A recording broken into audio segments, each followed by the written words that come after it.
Your doctor just ordered a CT scan for your headache, but your friend got an MRI for theirs. Same symptom, different test. Why? Also, from the outside, both machines look very similar, basically like giant donuts. You lie on a table, the table moves inside the machine, and a few minutes later, you get images. What really is the difference between a CT scan and MRI? And why does the doctor pick one over the other? Hi, I'm Dr. Sarika, a senior radiologist. And today we'll try to understand that why does a doctor order a CT scan or MRI in a given situation. Let's first do a quick dive into how these machines actually work. Think of the CT scan as a fancy superpowered X-ray. Now imagine your phone camera. If you take one photo, that's a standard X-ray. But if you put it on burst mode and spin around a person 360 degrees, taking 1,000 photos, that is a CT scan. The computer takes all these slices and stacks them up like a loaf of bread to make an image. CT is very fast. Most scans will finish in just a few seconds. Now, the MRI. It's loud, it's slow, and it uses zero radiation. Instead, it uses a massive, terrifyingly strong magnet. Your body is full of water, right? The MRI turns your body's water molecules into tiny radio stations. The machine sends a pulse, your water molecules talk back, and we turn that sound into a picture, showing what's healthy and what's damaged, all without using any X-rays. But MRI takes its own sweet time, usually 15 minutes, many times longer, 30 to 45 minutes, depending upon the part of the body we are trying to see. So your CT is burst mode photos and MRI is magnet magic. But who wins? The choice between a CT scan and MRI is not random. We pick one of these investigations based on three very simple and logical reasons, and once you understand them, the choice will make complete sense. The first reason is, what exactly am I trying to look at? That's the first question in the doctor's mind. Let's take the scenario of a situation where somebody meets with an injury. You fall off a scooter, your jaw hurts. We need to know, is there a fracture? If there is, then how many pieces of the bone? Any displacement? Because your treatment depends on that. In this case, CT wins. CT loves bones. It sees calcium perfectly, it's crisp, it's sharp. If I want to see a fracture, I want a CT. Now, a similar injury situation, but in a different setting.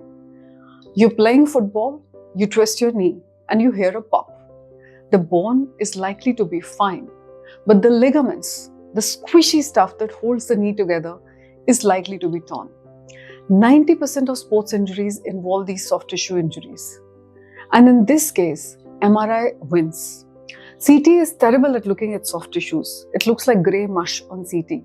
But MRI gives us high definition 4K resolution of ligaments, meniscus, and cartilage, which is what we are trying to look here. So the cheat code is, if you're looking at hard stuff like bones and lungs, you go for a CT. But if you're looking for soft tissue, the squishy stuff, then you go for a MRI. The second important point is, how urgent is the situation? Are you dying right now? I'm serious. This is the biggest deciding factor. Meet Mrs. Sharma. She fainted suddenly at home and she wakes up with a horrible, severe headache. Family rushes her in the emergency. Hearts are racing. Everybody is panicking. This is an acute emergency and we need to immediately rule out a bleed in the brain. Every minute matters here. A CT scan will be done in 5 seconds on the machine, whereas an MRI will take probably half an hour. And during that time, you cannot even move a bit. The obvious choice in this case would be a CT scan. So for emergency situations, sudden headaches, strokes, accidents, CT wins because it's fast. But now let's go to another part of the hospital in the OPD where Mr. Gupta walks in calmly and says, "Doctor, this headache has been bothering me for the last 6 months. I can't do a lot of things. This problem is chronic. Now we have time and there is no panic." So here, MRI is perfect because it gives us a much more detailed look inside the brain.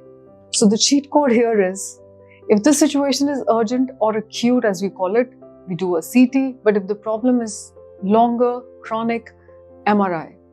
And if you ever forget, remember this, CT is the sprinter. It's just fast and quick. MRI, though, is the yoga teacher. It's slow and detailed. Sometimes the best machine is the one that won't hurt you. Sometimes it's not just about the image quality, it's also about your safety. And there are three important considerations that are kept in mind. First of all, radiation. CT uses radiation. It's a small amount, but we don't like to use it on pregnant women and small kids if we can avoid it. And in that case, MRI wins. Metals. Now remember, we spoke about this, that MRI machine is a giant magnet. If you have a pacemaker, certain metal implants, the MRI can literally rip them out or stop them from working. In that case, CT is the only safe option. And third is claustrophobia.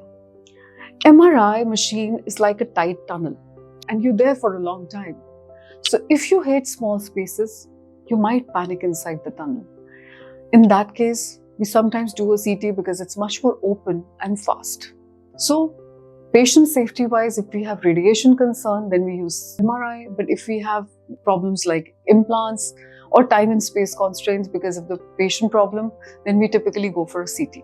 It's actually not about which scan is better, but which one is right for the job. In real life, we grossly follow these guidelines, but customize the approach depending on what the patient needs. So if you ever wondered why your doctor recommended one scan over the other, just remember these three questions. What are we trying to see? How acute or how urgent is the situation? And are there any risk factors that we've discussed before concerning patient safety? That covers the basics. If this cleared things up for you, hit like and subscribe. Speaking of missing out, do you think MRIs are strictly forbidden if you have any metal in your body? Or that CT radiation is always dangerous? In the next video, we are busting the biggest myths surrounding these scans.